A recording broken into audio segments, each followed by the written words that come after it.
Chapter 1. The Calm Before the Storm. Miami was melting from the heat. The sun mercilessly reflected off the glass of skyscrapers, heating the asphalt to a temperature at which one could fry eggs. Gabe Morgan sat in an inconspicuous van with tinted windows, observing a luxurious mansion across Evergreen Avenue. At 45, he looked closer to 50.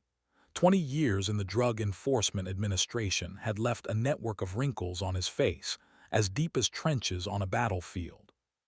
His finger drummed on the case of a camera with a powerful telephoto lens, a weapon of a different kind, sometimes more deadly than his service Sig Sauer.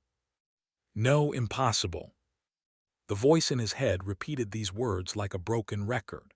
No, impossible that his wife, his Diana, a 38-year-old federal prosecutor with an impeccable reputation, was involved in this.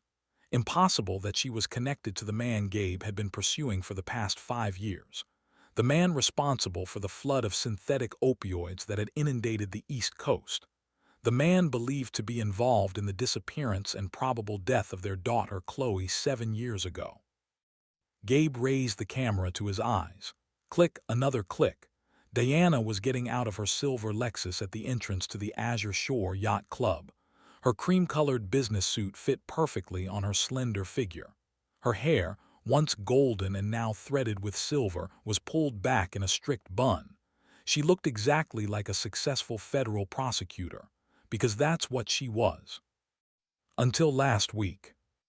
Until the call from an informant who whispered, "Your wife is meeting with Volkov, Thursday, Azure Shore, noon." Gabe took another photo. Diana sat at a table in the open part of the restaurant facing the bay. A waiter brought her a glass of white wine. She didn't touch it, only fidgeted with the napkin and glanced at the main entrance every few seconds. Every gesture betrayed tension, almost fear. Then he appeared. Dmitry Volkov, 48 years old, born in Odessa, arrived in the U.S. at the age of 10 with his parents, started with petty racketeering in Brighton Beach, and then methodically made his way to the top, leaving a bloody trail behind. Now he controlled most of the drug trafficking through the port of Miami. Volkov moved with the grace of a predator, smoothly and confidently. His gray linen suit fit him perfectly, emphasizing his athletic build. The gray at his temples only gave him the appearance of a noble patrician. He could have passed for a successful businessman or politician, if not for his eyes. The cold, calculating eyes of a killer. "My God." Volkov leaned over and kissed Diana on the cheek, not like a casual acquaintance, like an old friend or something more. Gabe felt his stomach tighten into a knot. He took a few more pictures as the couple conversed. Diana was saying something. Volkov's face remained impassive. Then he said a few words and Gabe noticed how his wife turned pale. From such a distance, not a word could be heard, but the body language spoke for itself. She feared this man, and at the same time, there was some kind of connection between them. Gabe started the engine and drove away when the waiter brought them lunch. There was much to think about. The night in their home in Coral Gables resembled the calm before a hurricane. Diana returned late, as she had in recent months. Gabe sat on the veranda, looking at the pool where little Chloe had once learned to swim. On the table in front of him lay a stack of papers. "Tough day?" he asked when Diana came out to the veranda with a glass of water in her hand. "The usual," her voice sounded tired. She didn't look him in the eyes.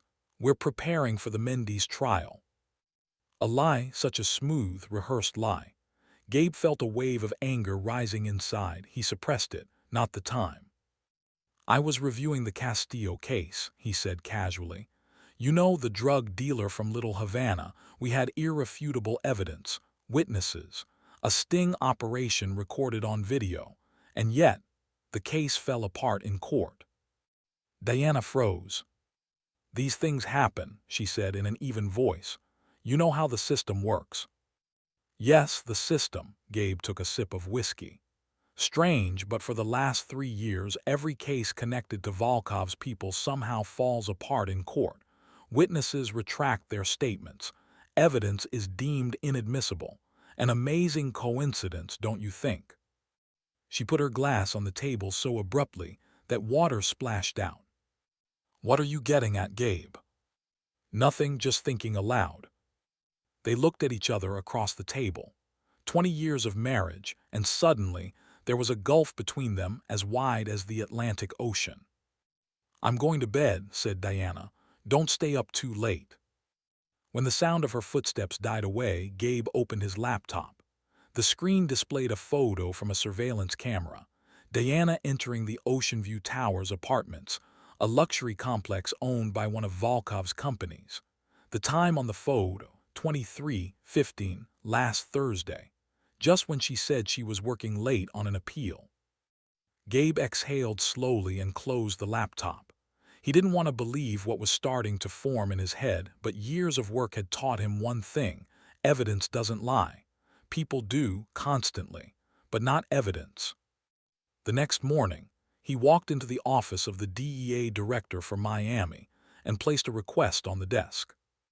Leave now, when we're 2 steps away from Volkov. Robert Chin raised an eyebrow.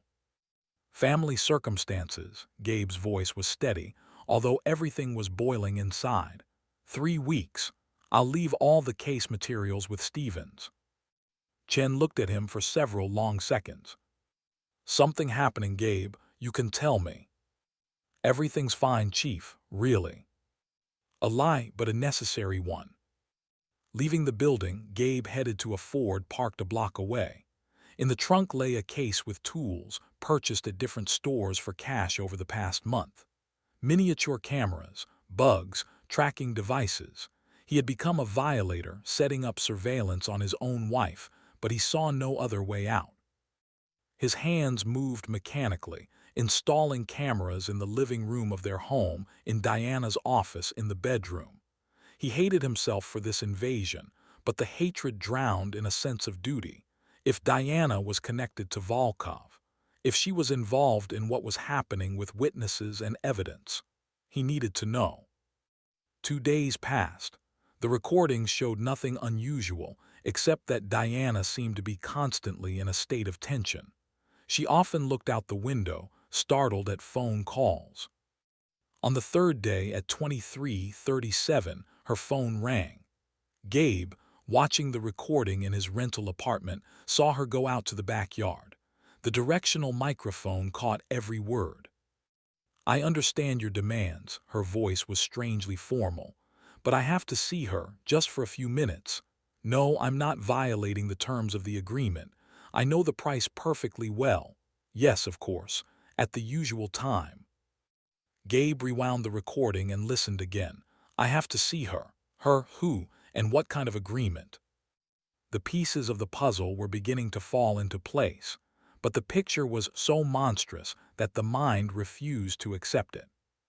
He took an old folder from the safe, the case of Chloe's disappearance. 7 years without the slightest trace. No ransom.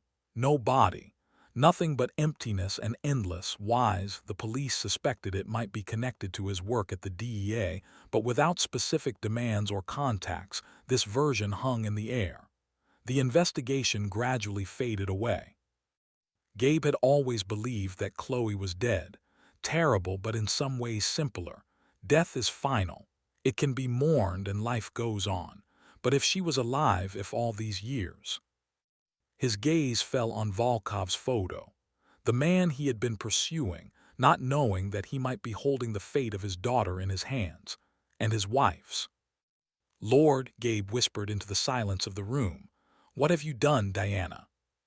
The next morning, he followed his wife to the federal prosecutor's building, then returned home and packed his things. Finding an old photograph of Chloe in one of the lower drawers of the dresser, he looked at the smiling face of his daughter for a long time. Then he put the photo in his pocket and headed for the door. He didn't know what would happen in a month, in a week, even in a day. But one thing he knew for certain: if his daughter was alive, he would find her. And if that meant going against his own wife or stirring up Volkov's hornet's nest, so be it. Chapter 2: Family Secrets. The sky over Miami was covered with gray clouds. a rarity for August, but meteorologists were warning of a tropical storm approaching from the Bahamas. Gabe Morgan sat in a rented Chevrolet on a hill that overlooked Volkov's estate in Coral Ridge. Millions of dollars invested in real estate. 5 acres of land, a Mediterranean-style mansion, a private pier with a yacht worth as much as a small suburban house. All on money from drugs that had destroyed thousands of lives. Through binoculars, Gabe studied the security system, cameras disguised in the landscape design, motion sensors, guards, not ordinary bouncers but professionals with military bearing. He counted 8 people patrolling the perimeter. Surely there were more inside. He paid special attention to a tall, blond man whose movements betrayed special forces training. The guards addressed him with noticeable respect. Gabe took several photos and sent them to his contact in the police through a secure channel. The answer came an hour later. Jackson Ghost Reed, former Navy SEAL, listed as missing in action 8 years ago after completing service. Before that, a brilliant service record, numerous awards, no criminal connections, until today.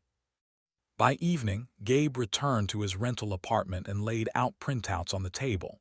Photos of the security, a diagram of the estate, patrol schedules. The data was still incomplete but was beginning to form a picture. His secure phone rang. "Morgan," he answered. "It's Hank. Found what you asked for." His former colleague from the technical department sounded tense. "But you won't like it." "Go ahead." "I analyzed her bank accounts as you asked. For the past 7 years, every month she withdraws a large sum in cash. $15,000, always on the same day, the 23rd. Gabe felt his heart skip a beat. The day of Chloe's disappearance, August 23rd. "There's something else," Hank continued. "I ran her phone calls for the past year. There are regular calls to prepaid phones and," he hesitated, "monthly trips to a private clinic in Miami Beach, Primori, formerly a restorative medicine center, in reality a place where rich people are treated for addictions or hide their relatives with problems."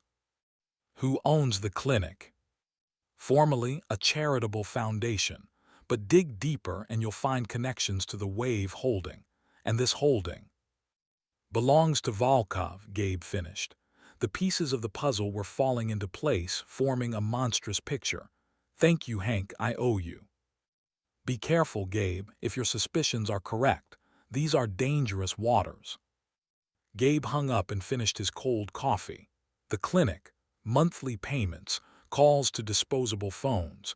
Everything indicated that Chloe might be alive, but why had Diana been silent all these years? He remembered how she had changed after their daughter's disappearance.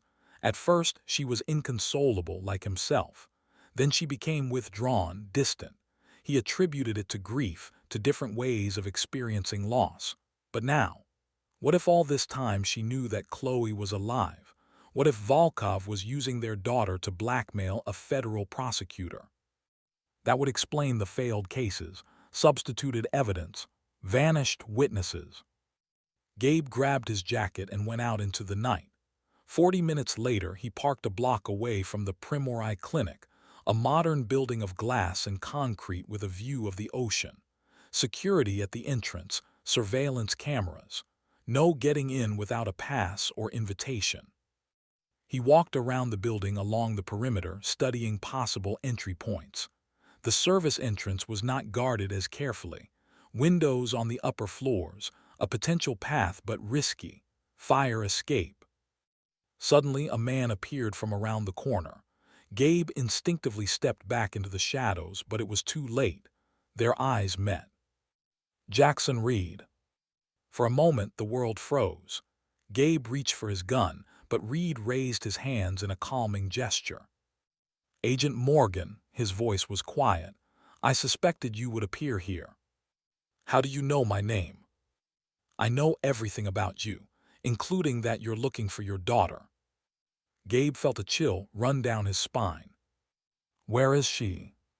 "Not here," Reed looked around. "We can't talk openly. I'm being watched." Why should I believe you? Because I have information you need, and because, he hesitated, I also want to get out of this nightmare. Gabe studied his face, the eyes of a man cornered. He knew this look. He had seen it in the mirror over the past few days. Where and when? The last pier bar. Tomorrow at 10 p.m. come alone. With these words, Reed dissolved into the night as suddenly as he had appeared. Gabe stood for a few more minutes considering the situation. A trap, possibly, but if Reed really knew where Chloe was, it was worth the risk. The next morning, he went to the office of his old friend, Michael Ramirez, a licensed private detective with, more importantly, a set of skills not taught at the police academy. I need to infiltrate the security system of the Primori Clinic, Gabe said without preamble. Michael whistled. You've chosen not the easiest target, my friend. They have military-grade protection. I know, but I need to see their patient database. Michael looked at him for a long time. This is about Chloe, isn't it? Gabe nodded. There was no point in lying to an old friend who had helped him in the first months after his daughter's disappearance when the police had already given up. I have reason to believe she might be there, or was there. All right, Michael turned to his computer. I can't hack their main system, too risky, but I can try to access their cloud storage. They must make backups. 3 hours later, they had screenshots of the clinic's patient database for the past 5 years. Gabe frantically scanned the names, but Chloe Morgan wasn't among them. Damn it. Wait, Michael raised his hand. Look by admission dates, not names. If she was being held against her will, they might have used a pseudonym.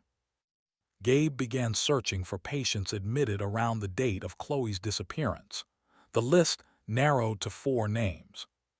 Here, Michael pointed to one of them. Anna Smith. Age at admission 9 years. Date 2 days after Chloe's disappearance. Too common a name, obviously fake. Gabe opened the attached file with the medical record. Blood type B negative, the same as Chloe's. Allergy to peanuts like Chloe. It's her, he exhaled. It must be her. But the record stopped 3 years ago, Michael noted. Transferred to another facility, without specifying where. Gabe felt the hope, just ignited, beginning to fade. But then he noticed the name of the attending physician, Dr. A. Shepard. I need to find this doctor, he said. He must know where CL, Anna, was transferred. I'll look for contacts, Michael nodded. But Gabe, be prepared that he won't talk. These clinics live on confidentiality. I have ways of persuasion, Gabe replied grimly. In the evening, he arrived at the last pier bar half an hour before the appointed time. A small establishment in the docks where fishermen and port workers gathered. The perfect place for a meeting, crowded enough to get lost, but not so much as to attract attention. Gabe took a table in the corner from where he could see the entire hall and both exits. He ordered a beer that he had no intention of drinking. His hand occasionally touched the handle of the gun under his jacket. At exactly 10, Reed entered, alone as promised. He cast a quick glance around, assessing the situation, then headed for Gabe's table. You came, he said, sitting across from him.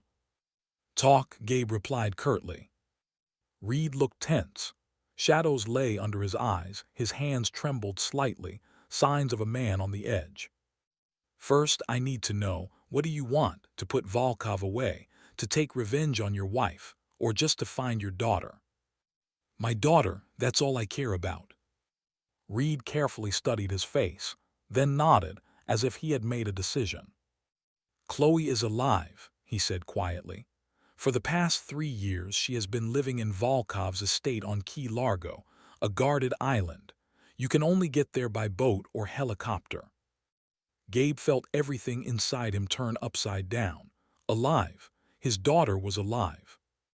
Why, was all he could manage. Why does Volkov need my daughter?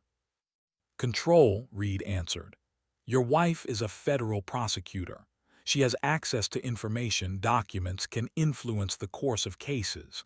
For Volkov, this is invaluable. And what's the best way to control a person? Through the one they love most in the world.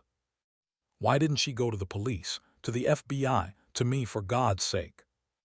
Because Volkov made it clear that he would kill Chloe at the first sign of betrayal, and to ensure your wife didn't doubt his determination, Reed faltered. He sent her videos, recordings where Chloe is threatened, a recording where her hair is forcibly cut off, other lessons. Gabe clenched his fists so hard that his nails dug into his palms. She's alive, he repeated, as if trying to convince himself. And all these years Diana knew about it. She made a choice to save her daughter at the cost of her soul. Why are you helping me? You're Volkov's man. Reed's face contorted. I wasn't always like this. Once I had a normal life, a family, a son. Then my mother got sick, terminal cancer. Experimental treatment cost hundreds of thousands of dollars. Volkov offered a job. He shook his head. I thought it was temporary, but in this business there's only one way out, feet first. And now you want to get out. I want redemption, Reed simply replied. Helping to bring Chloe back. Maybe this will give me a chance to look my son in the eyes again. Gabe studied him for a long time, a man cornered by his own conscience, a dangerous ally but perhaps the only chance. How will we do this? Reed leaned closer. The day after tomorrow, Volkov is taking an important guest to the island. All forces will be focused on his security. The villa's security will be minimal. And how will we get there? I have access to a boat. I can disable part of the security system for 15 minutes, but we'll have to act quickly and quietly. I need weapons clean. That's not a problem. They discussed the details for another hour. When Reed was about to leave, Gabe asked one last question. Why now? Reed hesitated. Because Volkov is beginning to lose patience. Your wife is becoming a problem, too many questions from her, too many demands. He's thinking about getting rid of her, and Chloe. My God, Gabe felt the blood drain from his face. If we're going to act, it must be soon. Reed headed for the exit but stopped. And one more thing, Agent Morgan, don't trust anyone, not even your wife. 7 years is a long time. People change. Sometimes. They become what they once hated. With these words, he disappeared through the door, leaving Gabe alone with thoughts that raced through his head like a flock of angry birds. Chapter 3: Island of Oblivion. The water in the bay resembled a black mirror, not a single wave, only the distant lights of Miami reflected in it as trembling spots. A speedboat with a muffled engine glided between the islands, heading towards Volkov's private property on Key Largo. Gabe sat at the bow, peering into the darkness through a night vision device. Next to him, Reed steered the vessel, his movements precise and economical. 300 meters to the security perimeter, Reed said quietly. Remember, no activity on the radio. Cameras are disabled for 15 minutes starting from now. He pressed a button on his phone. On shore, 2 more problems awaited them, guards at the pier and motion sensors on the property.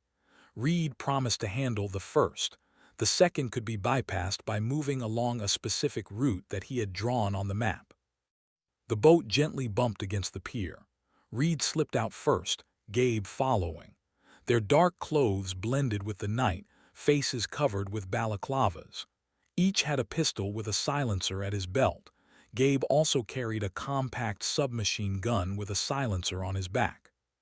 2 guards at the entrance to the house didn't notice their approach. Reed moved like a ghost. No wonder he earned such a nickname. He appeared behind the first guard, covered his mouth, and sharply twisted his neck. The crack of bones sounded frighteningly loud in the night silence. The second guard managed to turn, but Gabe was already next to him. A short blow with the butt, and the body slumped to the ground. 10 minutes, Reed whispered. Chloe is in the northern wing, 2nd floor, 3rd door on the left. They entered the house through the terrace. Inside it was dark and quiet. Most of the personnel was absent, having gone with Volkov to Miami. Reed gestured toward the stairs. Climbing the steps, Gabe felt his heart pounding against his ribs. 7 years of searching, hopes, and despair. And now he was a few meters away from his daughter. If only all this didn't turn out to be a monstrous trap. Second floor, a corridor carpeted with thick carpet that absorbed the sound of footsteps. First door. Second. They stopped at the third. Reed nodded to Gabe and stepped back, giving him space. This was his moment. Gabe carefully turned the handle. Not locked. Inside, it was dimly lit. A night light cast a soft glow on the bed where a girl was sleeping. A girl, not a child. She was already 16, 7 years, a whole lifetime. Gabe removed his balaclava and slowly approached the bed. The girl turned in her sleep and his heart stopped. It was her, Chloe. Her facial features had changed, becoming more adult, but this was undoubtedly his daughter. "Chloe," he whispered, barely holding back tears. "Chloe, wake up." Her eyes opened, those same blue eyes he remembered, and filled with terror. She opened her mouth to scream, but Gabe quickly covered it with his hand. "Quiet, baby, it's me, Dad." Her eyes widened even more, now filled with disbelief. "I came to take you home," he said, removing his hand. "Do you remember me?" "Dad," her voice was hoarse from sleep and shock. "Is it really you?" "Yes, darling, it's me." "But they said you died in a shootout." Gabe felt something inside him break. For 7 years she had lived with the thought that he was dead. "They lied. I never stopped looking for you." Chloe sat up in bed, her hands trembling. "I can't believe it. I've been for so long." Footsteps sounded in the corridor. Reed stuck his head through the door. "We need to go, right now." Chloe recoiled upon seeing him. "Mr. Reed, what's happening?" "He's with us," Gabe quickly said. "He's helping us escape." "But—" "I'll explain later. Now we need to leave. Can you walk?" Chloe nodded, still in shock. "Get dressed quickly." While she pulled on jeans and a sweater, Gabe looked around the room. It didn't look like a prison cell, more like a room in an expensive hotel. Bookshelves, a computer, even paintings on the walls. A golden cage. "Ready," said Chloe, tying the laces on her sneakers. They went out into the corridor. Reed walked in front. Gabe brought up the rear, holding the submachine gun at the ready. Descending the stairs, Chloe stumbled and grabbed the railing. The sound was barely distinguishable, but in the silence of the house, it sounded like a gunshot. "Who's there?" came a voice from the depths of the house. Reed cursed under his breath. "Plan B," he said, taking out his pistol. "Get her out through the terrace. I'll hold them off." "Reed, go." Gabe grabbed Chloe's hand and pulled her toward the exit to the terrace. Behind them, shots rang out, muffled pops with a silencer. Someone cried out in pain. They ran into the garden. The pier was about 200 meters away across an open space illuminated by the moon. Too vulnerable a position. "Stay close," Gabe commanded. "Move quickly but quietly." They made their way through the garden, crouching behind bushes. From the house came the sounds of struggle. Reed was buying them time. "Dad," Chloe whispered, breathless from running. "What about Mom? Where is she?" Gabe didn't know what to answer. How to explain to his daughter that her mother had known where she was all these years, that she had been playing a double game. "She's waiting for us," he lied, "in a safe place." They were less than 100 meters from the pier when a shout came from behind. "They're at 6 o'clock." Gabe turned and saw 2 guards running toward them from the house. He pushed Chloe behind a thick palm trunk. "Run to the boat, start the engine." "But Dad—" "Do what I say." She ran to the pier, and Gabe took position behind the tree, aimed and fired. One of the guards fell. The second dove behind a stone bench and returned fire. The shootout lasted less than a minute but seemed like an eternity. Gabe methodically fired short bursts, forcing the guard to keep his head down. Then he abruptly changed position, flanked the bench, and shot at point-blank range. At the pier, the boat's engine was already running. Chloe stood at the helm, her face as pale as chalk. Gabe jumped aboard. Full ahead, the boat darted away from the shore, gaining speed. Behind them, more guards appeared on the pier. Shots were heard, but they were already out of range. "What about Mr. Reed?" asked Chloe when the island had become a dark spot on the horizon. Gabe shook his head. "I don't know, I hope he got out." But deep down, he understood. Reed's chances were minuscule. He had sacrificed himself so they could escape. Chloe sat with her arms wrapped around her knees, her gaze fixed on space. 7 years in captivity. What had they done to her during this time? How had it changed her? "Are you okay?" asked Gabe, though he understood the absurdity of the question. She looked at him with a long gaze. "I don't know," she answered honestly. "I thought you were dead, that Mom had abandoned me, that I would never get out of there. Everything will be all right now, I promise." Another lie. He couldn't promise such a thing. Volkov wasn't the type to forgive. He would look for them. And Diana. What to do about Diana? "Where are we going?" asked Chloe. "I have a safe house. A place where we can hide until I sort everything out. And then we'll start a new life, together." Chloe looked at him for a long time, as if trying to decide whether to believe him. "He won't just let us go," she said quietly. "Mr. Volkov, he never forgets anything." "I know, but I have a plan." A plan that was only beginning to form in his head. A plan that included evidence collected over these weeks. Diana. And possibly what Reed might have managed to tell law enforcement if he was taken alive. The boat sped through the night, leaving a white trail on the black water. Ahead, the lights of the mainland were visible, the lights of freedom.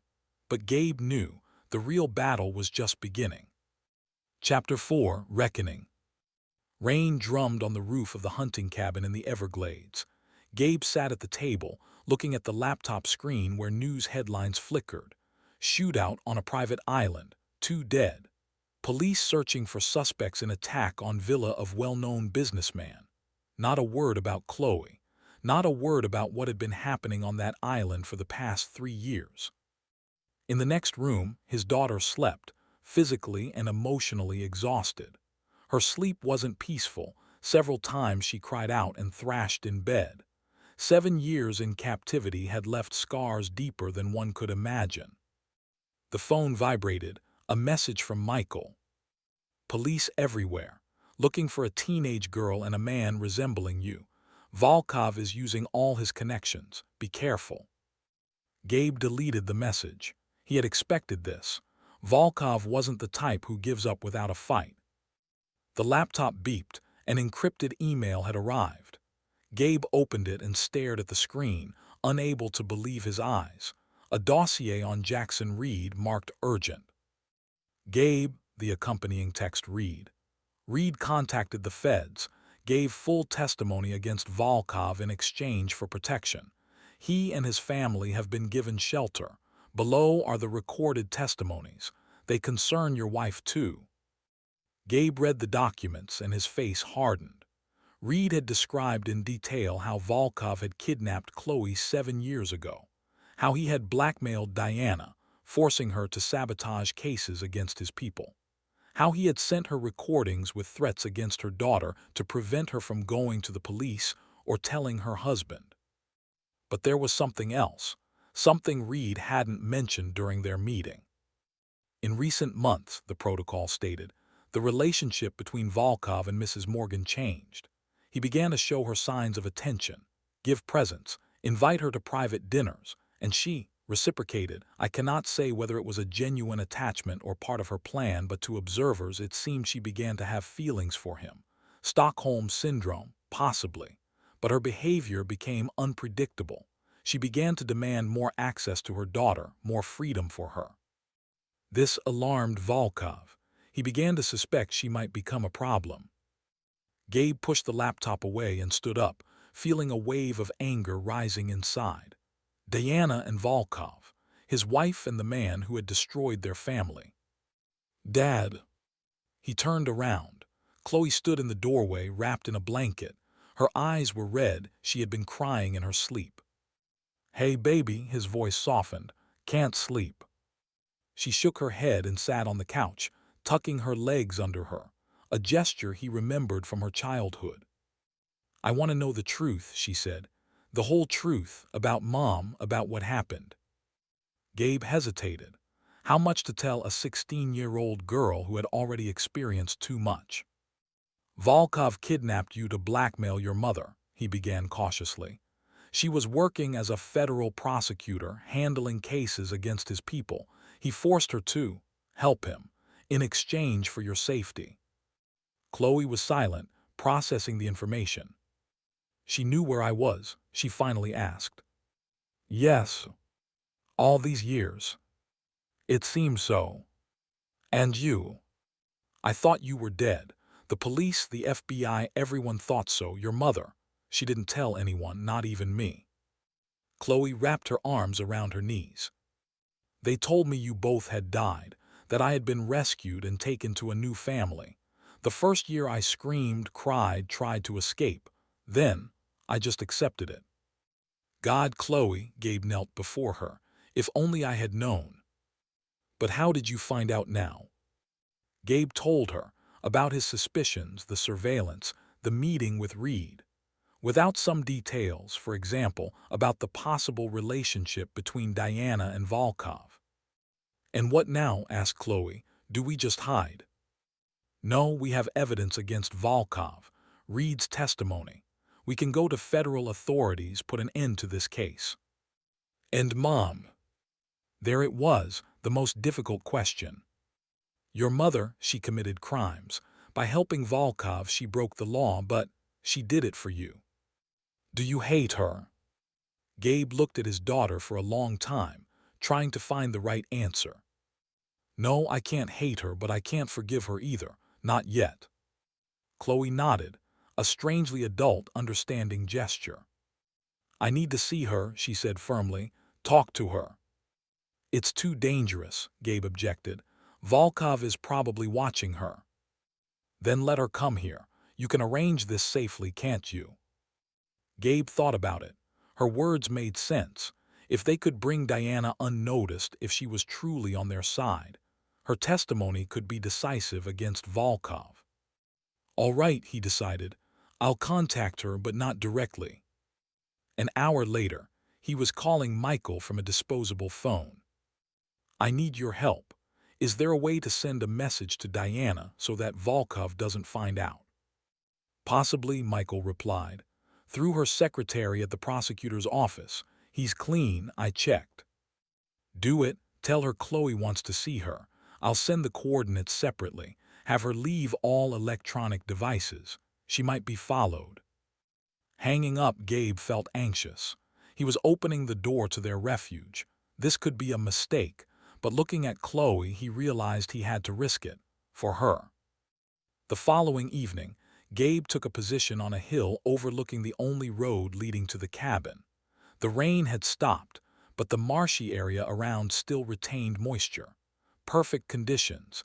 Any car other than their own would leave fresh tracks on the soggy dirt road.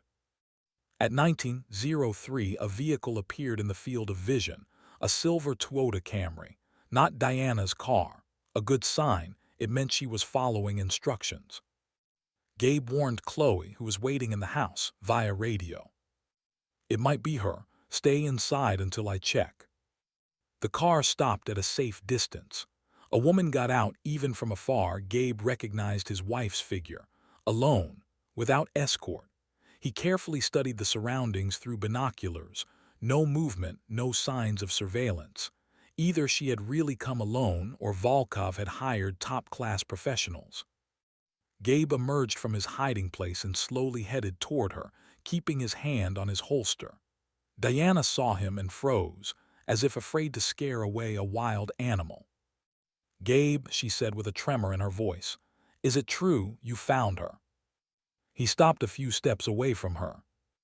Yes, she's here. Diana pressed her hand to her mouth, her eyes filling with tears.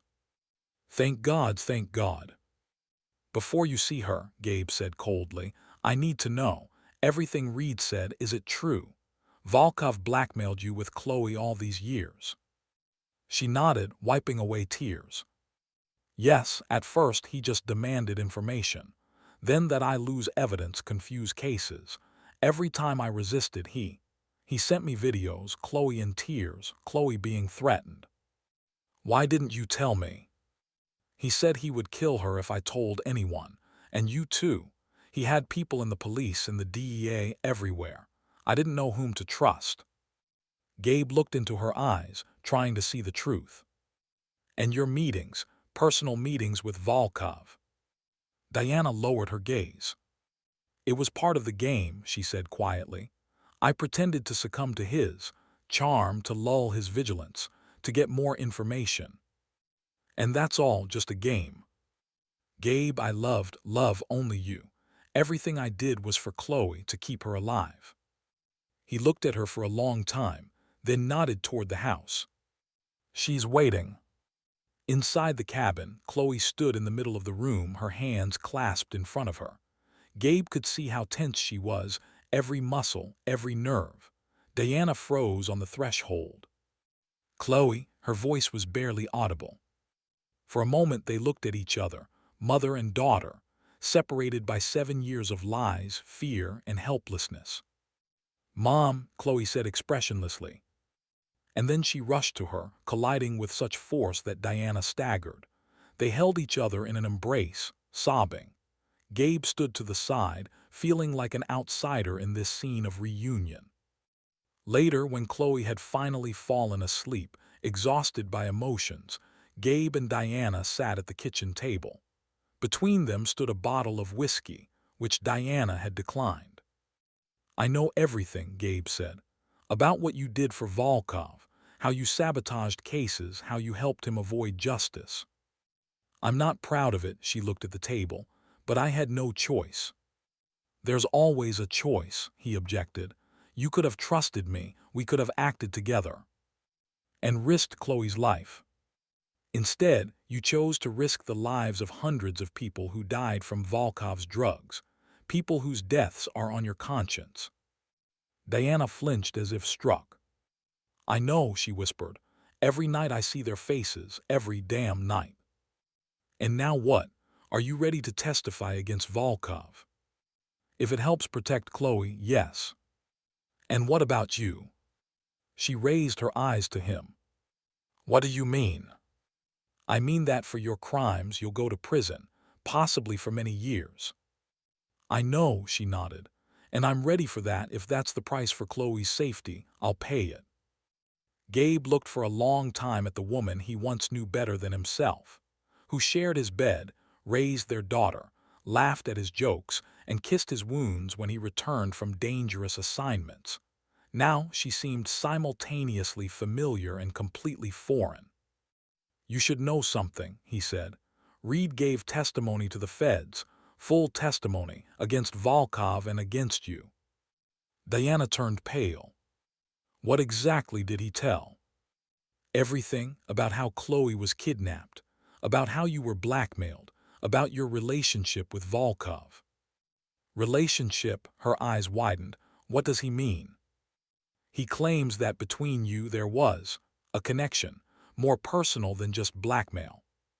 That's a lie, her voice was firm. I hated him every second. Every time he touched me, I imagined driving a knife into his heart. Gabe wanted to believe her, really wanted to. Tomorrow I'll contact my former boss at the DEA. If you agree to cooperate and testify, then, perhaps, we can negotiate a deal with the investigation. And Chloe, my friend will arrange a safe place for her. She'll be all right. Diana nodded, then reached across the table and touched his hand. Thank you, Gabe, for finding her, for not giving up all these years. He didn't pull away, but neither did he respond to the touch. I didn't do it for you. I know, but still thank you.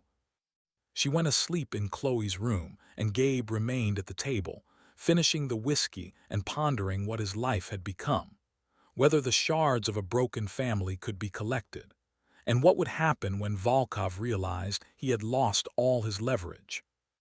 Chapter 5: Payback. Dmitry Volkov sat in his office on the top floor of a skyscraper in the business center of Miami, speaking on a secure line. On the table before him lay photographs: Diana getting into an unfamiliar car, Diana driving away in an unknown direction. "You lost her." His voice was calm, which made it even more frightening.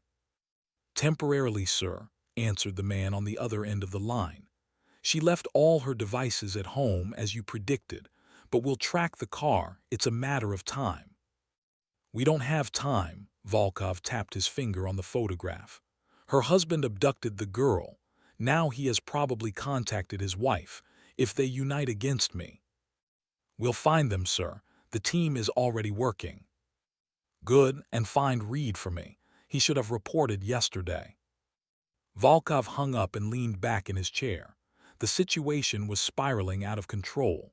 First, the girl's disappearance, now Diana. For 7 years he had grown accustomed to holding all the strings in his hands. This sudden loss of control irritated him. The intercom buzzed. "Sir, Agent Rossi from the DEA is here to see you," the secretary announced. Volkov frowned. A visit from the feds right now was most untimely. "Let him in." The door opened, and a man in an impeccable suit entered the office.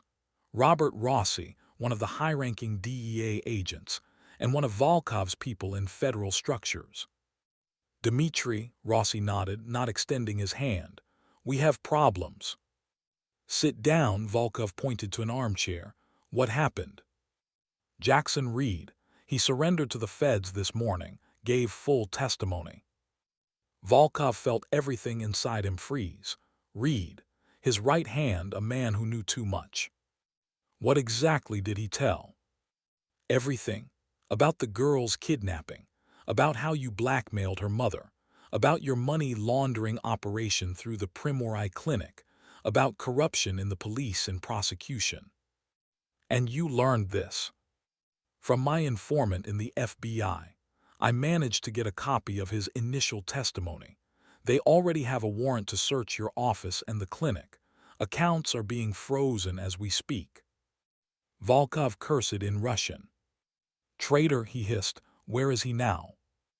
"Under federal protection. Unreachable." Rossi paused. "There's something else. Morgan, Diana's husband, contacted his former boss at the DEA, Robert Chen. He's also going to testify." "Against me?" "Against all of us," Rossi replied grimly. "That rat Reed named everyone who was on your payroll, including me." Volkov stood and walked to the window. Below stretched Miami, a city he considered his domain, a city he could lose in an instant. "How much time do we have?"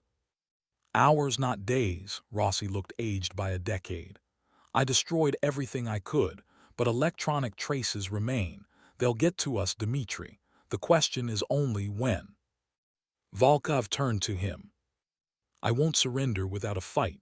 I have a backup plan, always have." "What plan?" "The less you know, the better you sleep." Volkov smiled, but his eyes remained cold. "Have you already made your choice, Robert?" Rossi looked at him with a long gaze. "I'm flying to Venezuela tonight. I have accounts there, documents, a new identity." "Smart move." "And you?" "I have my own plans." When Rossi left, Volkov opened the safe behind a painting and took out a small silver case. Inside, passports under different names, credit cards, flash drives with encrypted information, and most importantly, coordinates. He dialed a number on a secure phone. "Prepare the yacht. We sail in 3 hours," he ordered, and added after a pause, "and find Diana Morgan for me. I want to see her before I leave." In the cabin in the Everglades, tension reigned. Gabe was on the phone with Robert Chen, discussing the details of the operation. Diana sat next to Chloe. not letting go of her hand, as if afraid her daughter would disappear again. "Warrants have been obtained," Gabe said, ending the call. "Teams are moving to Volkov's office, his home, and the Primorai clinic. The operation begins in 2 hours." "He won't surrender so easily," Diana shook her head. "He always has a backup plan." "What kind?" "I don't know exactly, but he often talked about a place where no one would find him, an island somewhere in the Caribbean, offshore accounts, new documents." Gabe thought about it. "If he tries to escape by sea." "That's exactly what he'll do," Diana nodded. "He has a yacht, the Sea Star, a real floating palace with a helipad." "I'll inform Chen." Gabe reached for the phone, but it rang first. "Yes." "Gabe, it's Michael. I have bad news. Your hideout is being watched." Gabe instantly tensed, his hand reaching for his gun. "Who?" "Don't know, but my contact in the police detected a suspicious van a mile from you, and a helicopter that's circling in the airspace more often than usual for patrol." "Devil," Gabe looked at Diana and Chloe. "We need to leave right now." They gathered in 3 minutes, grabbing only the essentials. Gabe checked the weapons, distributed bulletproof vests. "Backup exit through the back door, then through the swamp to the reserve car," he instructed. "Stay close. Don't stop no matter what happens." They slipped out of the cabin into the deepening twilight. The air was humid, heavy with the scent of marsh grasses. Gabe walked in front, Diana and Chloe behind. 50 meters to the edge of the forest, then another 200 along a barely visible path to the place where the SUV was hidden. They had almost reached the forest when the roar of helicopter blades sounded. The beam of a searchlight began scanning the area. "Run!" Gabe shouted, pushing Diana and Chloe forward. They dashed toward the trees. Behind them came shots, single, aimed. A bullet chipped wood from a trunk a few centimeters from Gabe's head. Taking cover among the trees, they continued running. The searchlight darted between branches, trying to find them. Somewhere behind, voices could be heard, Volkov's people combing the area. "This way," Gabe pointed to a barely visible path to the right. The marshy ground squelched under their feet. Chloe slipped, but Diana caught her. They moved slower than desired, but the sounds of pursuit gradually died down behind them. Finally, ahead appeared an SUV camouflaged with branches. Gabe quickly tore off the camouflage and opened the doors. "Get in." The engine started on the first try. Gabe turned on the headlights and directed the car along a narrow forest road that was supposed to lead them to the highway about 10 miles away. "Where are we going?" asked Chloe, clinging to the seat. "To a safe place," Gabe replied, not taking his eyes off the road. "My friend's house in Key West. From there, we'll contact the feds." "They found us." Diana was looking in the side mirror. "How did they know where we were?" Gabe clenched his teeth. "I don't know, but I'll find out." The phone rang. Gabe turned on the speakerphone. "I'm listening." "Gabe, it's Chen. The operation has begun, but Volkov is neither in the office nor at home. His yacht disappeared from the marina an hour ago." "He's running." Gabe hit the steering wheel. "Organize a pursuit, Coast Guard, helicopters, everything you've got." "Already done, but there's something else. We found a bug on Diana's car. Most likely it led Volkov's people to your hideout." Gabe glanced at his wife. She turned pale. "He must have installed it long ago," she whispered. "I didn't know." "Where are you now?" asked Chen. "Heading to Key West. There's a safe place there." "Good, I'll send a protection team. Stay in touch." Gabe disconnected and focused on the road. They drove onto the highway leading to southern Florida. Traffic was sparse, mostly trucks and occasional tourists. "He's probably heading for the border of international waters," said Diana. "Once he crosses it, he can go anywhere." "He won't make it." Gabe increased speed. "The Coast Guard will intercept him." At that moment, bright headlights appeared behind them, rapidly approaching. Damn, Gabe glanced in the mirror. Pursuit. A black SUV was catching up to them, flashing its headlights. Gabe pressed the gas pedal to the floor, but the pursuer didn't fall behind. "Get down," he shouted, noticing how the window on the door of the pursuing vehicle lowered. The first shots rang out a second later.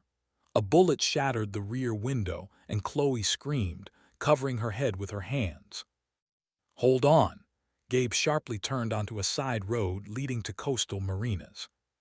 The SUV followed them, not lagging even by a meter. The road narrowed, with trees appearing on both sides. Gabe maneuvered between them, trying to break away, but the pursuer didn't give up. "Gabe," Diana shouted, "dead end ahead."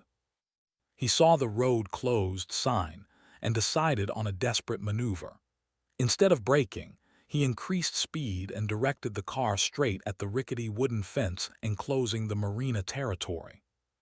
Impact, the crack of wood, and they were on the pier. Ahead gleamed the water of the bay. To the right and left, yachts and boats rocked on the waves. Gabe braked sharply at the very edge of the pier. The pursuer's vehicle also breached the fence and was now approaching them. "Get out," he commanded, "to the boats." They jumped out of the car and ran along the pier. Behind them came shots. Bullets rattled on the wooden decking. Gabe turned, drew his gun, and returned fire, giving Diana and Chloe time to get away. "Here," Diana pointed to a small boat tied to the pier. "I know how to operate one like this." Gabe continued exchanging fire, slowly retreating toward the boat. 3 men jumped out of the pursuer's vehicle, professionals, judging by how they moved, covering each other. "Start it," he shouted to Diana, jumping into the boat last. The engine roared, and the vessel darted from the pier. Bullets churned the water around them, but within seconds they were out of range. "Where now?" Diana shouted over the noise of the engine. Gabe looked toward the open sea, where the silhouette of a large yacht was visible in the rays of the setting sun. After Volkov. Chapter 6, New Beginning. Waves broke against the side of the yacht Sea Star, heading into the open sea. On the captain's bridge, Dmitry Volkov studied a map, having plotted a course to a small private island in international waters, his last refuge. "In 40 minutes, we'll cross the border of territorial waters," the captain reported. "After that, they won't be able to stop us without an international warrant." Volkov nodded, not taking his eyes off the radar. The Coast Guard had surely already raised the alarm. The question was whether they would intercept the yacht before the international border. "What about Diana Morgan?" he asked his assistant. "Our people are pursuing her and her husband. The latest report, they were heading to the Blue Lagoon Marina." Volkov thoughtfully tapped his fingers on the railings. "I want them taken alive, especially the woman." "Sir, that's risky. The feds are already." "Do as I say," Volkov cut him off. "She betrayed me. I want her to know the price of this betrayal." Fate had played a cruel joke on him. For 7 years, he had held the entire Morgan family in his hands, controlling their every move. And now, as the empire was crumbling, he wanted to get one last satisfaction, to take with him those who had become the cause of his downfall. Suddenly, a dot appeared on the radar, a small vessel moving from the shore at high speed. "Sir, an unidentified boat is approaching from the southwest," the assistant reported. "Too fast for fishermen." Volkov raised binoculars to his eyes. Through the twilight, he made out the silhouette of a small boat, rapidly closing the distance between them. "It's them," he said with grim satisfaction. "The Morgans, walking right into the trap." "Shall I order to open fire?" "No, let them get closer. I want to talk to them before the end." The boat cut through the waves, heading towards the yacht that was majestically moving towards the open sea. Gabe sat at the helm, and Diana leaned over the marine radio, trying to contact the Coast Guard. "Coast Guard, this is Diana Morgan. We are pursuing the yacht Sea Star. On board is Dmitry Volkov, wanted by federal authorities. our coordinates. She transmitted the GPS data that Gabe had displayed on the screen of the onboard computer. "Understood, Mrs. Morgan," a male voice replied. "Our boats are 10 minutes from your position. A helicopter has been dispatched. Stay at a safe distance from the target. Do not undertake independent actions." 10 minutes, Gabe shook his head. In 10 minutes, he could already be in international waters. Chloe sat at the stern, wrapped in a life jacket. Her face expressed a mixture of fear and determination.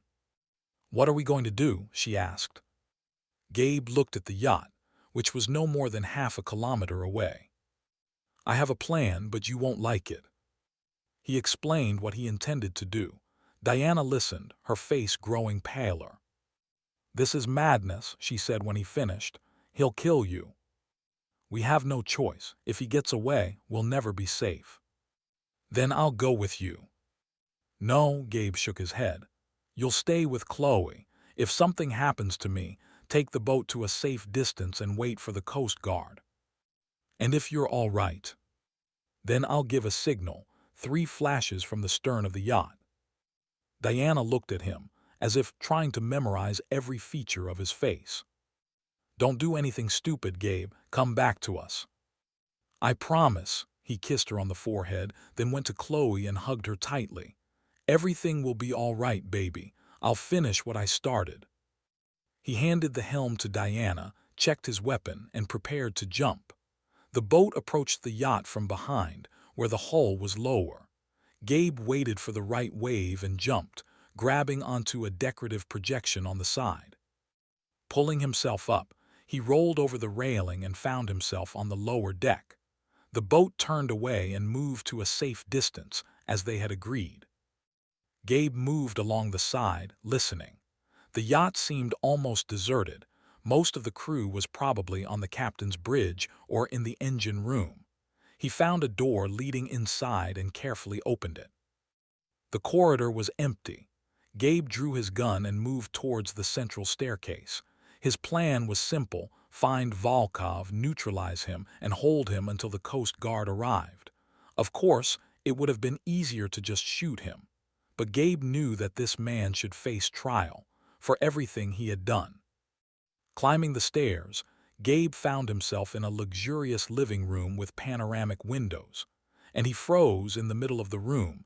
Seated in an armchair, holding a glass of whiskey, sat Dmitry Volkov, as if expecting him. "Agent Morgan," Volkov smiled.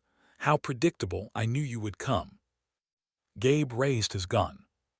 "The game is over, Volkov. Your empire is destroyed. Reed has given testimony. Accounts are frozen. People are arrested. And yet here you are." Volkov took a sip from his glass. "Personally, why? Revenge or something more personal?" "Justice," Gabe replied, not lowering his weapon. "You kidnapped my daughter, blackmailed my wife, destroyed my family." "I gave your daughter everything," Volkov shook his head. "The best education, comfort, security, and your wife." He smirked.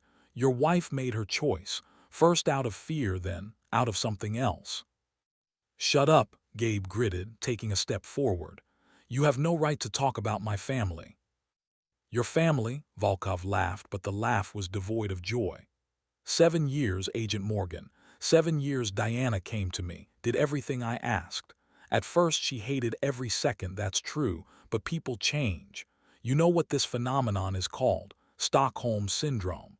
When a victim begins to feel sympathy for her tormentor. You're lying. Ask her yourself. Ask why for the last 3 years she came more often than was required for our deal. Ask if she cried when I touched her." Gabe felt a wave of rage rising inside, blinding his eyes with a red haze. This was exactly what Volkov was counting on, to throw him off balance, to make him make a mistake. "Drop your weapon," a voice came from behind Gabe. He felt the touch of a barrel to the back of his head. Slowly. Gabe froze, calculating options. The man behind him was a professional, kept at a safe distance, not giving an opportunity for a counterattack. "Smart move," he said to Volkov. "But this doesn't change anything. The Coast Guard will be here in minutes. Which is just enough time to finish our business. Volkov put down his glass and stood up. I really hoped Diana would be here. I would have liked to say goodbye to her personally. She never loved you. Gabe slowly lowered his gun to the floor, still looking for an opportunity. Everything she did was for Chloe. At first, yes, Volkov came closer. But 7 years is a long time, long enough to get to know a person, to know their fears, desires, weaknesses. He nodded to the guard. Tie him up. I want him to see how we leave, how his family is left behind. The guard took a step forward, taking out handcuffs, and that was his mistake. Gabe spun sharply, moving away from the line of fire, and delivered a blow with his elbow to the solar plexus. The guard doubled over, and a second blow came down on his neck. He fell unconscious, but Volkov had already drawn a gun. They froze opposite each other, like chess players in an endgame. Do you really think you can take me alive? Volkov shook his head. Look at reality, Agent Morgan. I won't return to a cell. Never. Everyone has to pay their debts, even you. The sound of helicopter blades was heard through the porthole.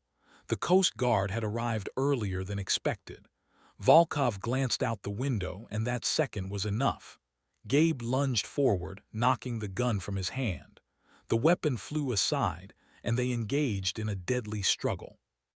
Volkov was stronger than he appeared. Years in the criminal world had taught him to fight dirty. He delivered a knee to the groin, but Gabe managed to block it and pushed his opponent onto a glass coffee table. The tabletop shattered, sending shards flying across the carpet. Volkov grabbed a shard and swung it sharply, aiming for Gabe's neck. He recoiled, but the glass caught his shoulder, cutting through fabric and skin. Blood colored his shirt dark red. Even if you kill me, it won't change anything, Volkov wheezed, getting to his feet. Your family is already destroyed. Your wife is no longer the woman you knew. Your daughter will never forget these 7 years. You're wrong, Gabe wiped blood from his face. My family is stronger than you think. We survived what you did to us, and we will live on. With renewed acceleration, he threw himself at Volkov, delivering blow after blow. Years of training in the DEA, months of suppressed rage, all this poured out in a barrage of attacks that Volkov barely managed to defend against. Finally, a blow to the jaw sent him to the floor. Gabe pinned him down, twisting his arms behind his back. Dmitry Volkov, you are under arrest for kidnapping, blackmail, extortion, corruption, drug trafficking. The yacht shook. A Coast Guard boat had docked alongside. A moment later, footsteps and voices were heard on the deck. Federal agents, everyone stay where you are. Men in uniform burst into the salon, weapons at the ready. Gabe stood up, not taking his eyes off Volkov. Agent Gabe Morgan, DEA, he introduced himself. This man is Dmitry Volkov. I've made a citizen's arrest. We know who you are, Agent Morgan, the senior officer approached. Robert Chen warned us. We're taking the suspect. 2 agents lifted Volkov and put handcuffs on him. He looked at Gabe with cold fury. This isn't the end, he said through gritted teeth.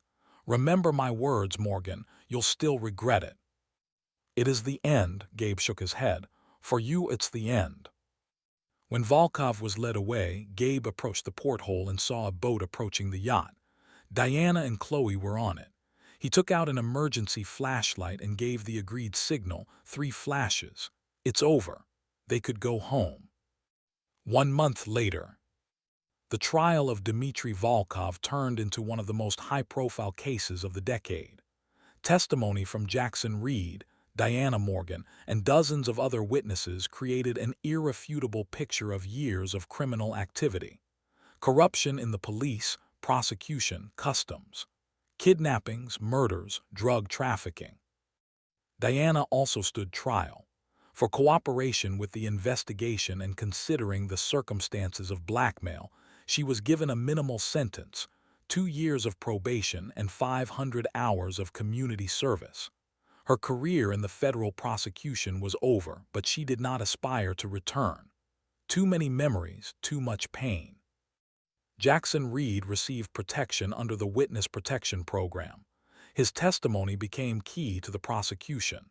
He and his family were given new names, new documents, a new life in a small town in the Midwest. Chloe began working with a psychologist. The consequences of 7 years in captivity required professional help. Nevertheless, she displayed remarkable resilience. In her core, the psychologist said, she is very much like you, Agent Morgan, just as strong. Gabe left his job at the DEA. Too much water had flowed, too many bridges burned. Robert Chen offered him a promotion, a new position, but Gabe refused. I need time with my family, he said. 7 years lost. I don't want to lose another day. They moved to a small coastal town in North Carolina. They bought a house overlooking the ocean. Chloe had always loved water. Sometimes at night she was tormented by nightmares, and then Gabe would sit beside her, holding her hand until she fell asleep again. Sometimes he would find Diana crying in the kitchen, and then he would just hold her, asking no questions. Wounds were healing, slowly but surely. On a sunny spring day, they sat on the terrace, looking at the ocean. Chloe was reading a book, Diana was preparing lunch, and Gabe was browsing the local newspaper. Dad, Chloe looked up from her book, do you ever think about what would have happened if things had turned out differently, if you had found me earlier? Gabe put down the newspaper and looked at his daughter with a long gaze. Every day, he answered honestly. But then I think about what I have now, about the fact that we're together again, and I realize that's what matters most. And you, Chloe turned to her mother, do you regret anything? Diana paused, choosing her words. I regret that I wasn't strong enough to find another way, she said quietly. I regret that I didn't trust your father right away, but never, never will I regret doing everything to keep you alive. Chloe nodded, accepting the answer. There was still left unsaid, questions, pain between them, but each day it became easier. I'm thinking about going to college next year, Chloe said after a pause. Maybe study psychology or law. You can become whoever you want, Gabe smiled, feeling a surge of pride. You have your whole life ahead of you. The whole life ahead. These words sounded like a promise, like a new beginning. In the evening, when Chloe was already asleep, Gabe and Diana sat on the beach, looking at the stars. Between them, too, remained questions, those they were afraid to ask. The truth about what had happened between her and Volkov all these years. The truth about whether they could ever return to what they had before. I still love you, Gabe said quietly, looking at the ocean, despite everything. Diana looked at him, and stars reflected in her eyes. I never stopped loving you, she whispered, even in the darkest moments, even when I thought I had lost you forever. He took her hand, intertwining their fingers, a simple gesture that spoke more than any words. Ahead lay a long road, but they were no longer alone on this path. They had Chloe. They had a future, and they had hope, a compass that showed the way home even in the darkest night. On the horizon, dawn was breaking. A new day, a new life, a new beginning.